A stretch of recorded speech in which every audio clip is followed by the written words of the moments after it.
قطع الشارع في النص. نتمنى تكون استعدادات جاده من الحكومه لقضاء او لمكافحه هيك كوارث طبيعيه. طبعا علاء نتمنى هذا الشيء، لكم دور بهيك مثلا تحذير او توعيه للمواطنين للشباب للاهالي؟ اكيد احنا رحنا امينه بغداد، ردنا من عندها انه فقط تدعمنا بالمواد، يعني الماطورات والهاي، احنا نتطوع ونشتغل يعني هذا هي نفس الشغل. الامانه تردوا من عندها بانه تدعمكم؟ بس تدعمنا، بس نريد من عندها المعدات يعني المعدات، احنا قلنا احنا نشتغل وما نريد اي مقابل. انا مجرد اتصور مجاني. عندها الامانه نفس المعدات الكامله، يعني من الممكن بانه تقدر هي تتلافى يعني هذا قصه الموقف. موازنه ما موازنه، قلنا لهم احنا ناخذ كل شيء، ما نريد لا راتب لا شيء، مجرد نريد نخلص العام من فيضانات فقط ادوات فقط، ما نريد أي شيء. والمراكب اللي عندهم اي والسيارات حتى بزيادة، الصاروخية يعني هي اللي المخيمات كلش يعني بالقاع صارت.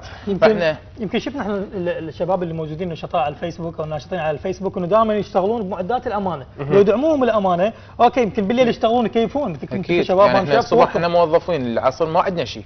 حلو. نقدر يعني بالليل نروح تشتغلون نشتغل. عندكم الامانه؟ ما عندنا اي اشكال، يعني ليل نهار نشتغل. برايك ليش ما انها تعاونت وياكم الامينه؟